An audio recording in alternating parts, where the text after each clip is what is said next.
Our report is photorealism, and photorealism started during the 1960s up to the present. It is also known as superrealism. Photorealism emerged as a reaction against abstract expressionism and minimalism, emphasizing technique and realism. Artists on this movement often used airbrush techniques alongside traditional painting methods to achieve smooth photographic effects. Instead of using color, photorealism made use of light and shadow for artists to achieve the appearance of real photograph. Photorealism grew out of pop and minimalism movement that preceded it. Photorealists typically projected a photograph image into a canvas and then used an airbrush to reproduce the effect of a photo printed on a glossy paper. The movement gained popularity with exhibitions in galleries during the 1970s, helping to establish a market for hyperrealistic artwork. Many photorealist works focus on everyday scenes and objects such as urban landscapes, cars, and consumer goods reflecting contemporary culture.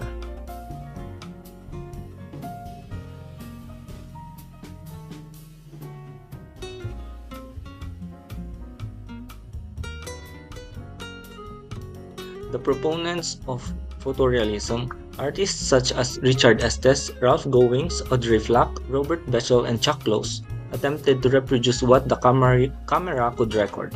Several sculptors, including the Americans Dwayne Hanson and John DeAndrea, were also associated with this movement. Like the painters who relied on photographs, the sculptors cast from live models and thereby achieved a simulated reality.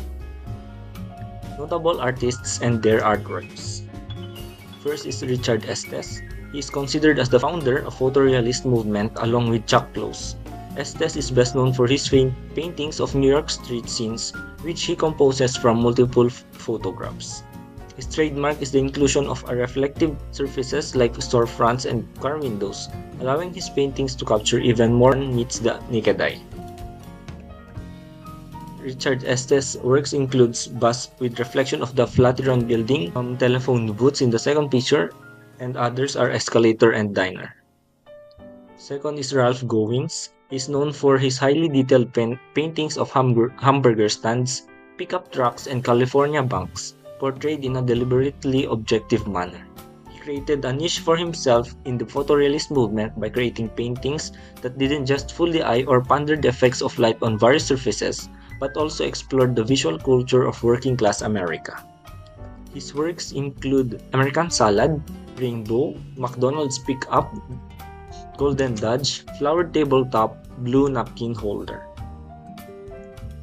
Next is Charles Thomas, or also known as Chuck Close, an American painter, artist, and photographer who achieved fame as a photorealist through his massive scale portraits, creates photo portraits using a very large format camera.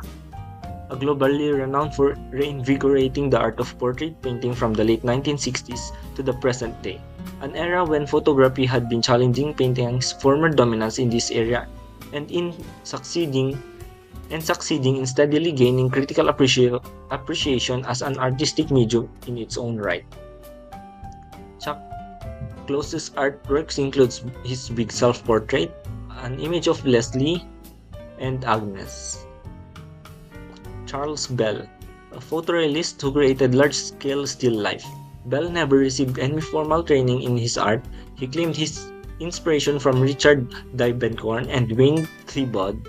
He also worked in the San Francisco studio of Donald Timothy Flores, where painted mostly small-scale landscapes and still life.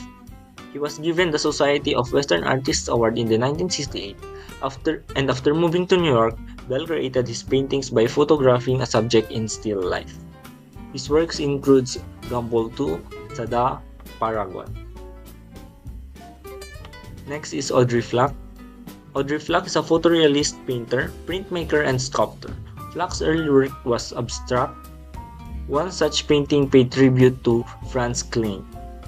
The ironic themes in her early works influenced Jeff Koons, but gradually, Flack became a neorealist and finally a photorealist.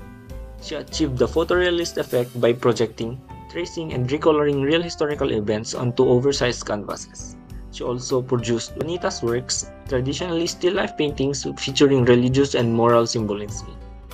through which she brought iconic photographs, images, and from the past into new relationship with everyday perishable and chattels. Audrey Flack's works includes an image of things from Chanel, Jolly Madame, and Energy Apples. Dennis Peterson. He is widely acknowledged as the pioneer and primary architect of hyperrealism, which was founded on the aesthetic principles of photorealism. His work Dust to Dust is designated in art historical times as a hallmark painting bringing about the initial emergence of hyperrealism movement worldwide. Dennis Peterson's works includes The Apocalypse, Can't Lose What You Never Had, and Diogenes. Robert Basham paints what he calls portraits of the essence of American experience. Bashtam's subjects come from his surroundings and scenes he knows with great familiarity, such as families, residential neighborhoods in California, and especially cars, an object he has extreme reverence for. Bechtel explains his disciplinary choice in stating that he is trying to achieve a kind of neutrality or transparency in the sense that he would like the viewer to react first to the thing pictured and only secondly to how it is painted. His notable artworks are 1916 T-Bird, Albany Monte Carlo, and Alameda Camaro. Don Eddy. His career took off after completing his studies, and by the mid-1970s, Eddy was of four artists spearheading the new photorealism craze along with Richard Estes, Ralph Goings, and John Bader. His notable artwork is the silverware. John Bader. John Bader is known for his depictions of roadside diner. Bader's work aims to chronicle the disappearing aspect of American culture. His notable artworks are Vinstown Diner, Bluebird Diner, and Wallis Diner. Some interpretation of notable artworks in photorealism. Number 1. Self-Portrait by Chuck Close. A large, unshaven man with unkempt hair smoking a cigarette constitutes this work's subject matter, which is Close's self-portrait.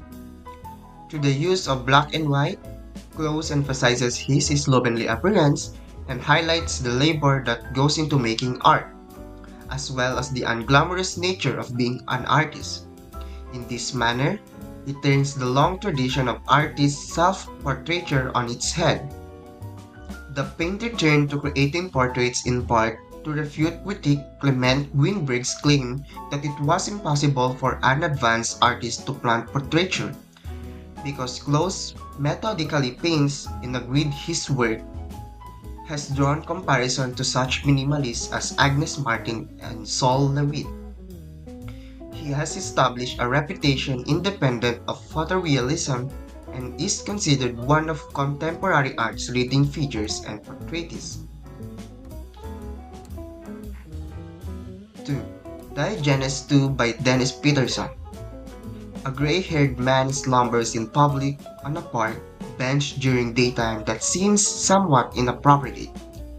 Peterson's exacting drawing and painting enables him to paint literal interpretations of high-resolution photographs, achieving an even greater verisimilitude than ours.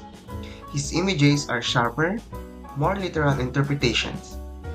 This is in part due to his use of more sophisticated imaging tools than was available at the beginnings of photorealism. He sought such heightened believability in order to further push social issues into the artwork, similar to sculptor Duane Hanson.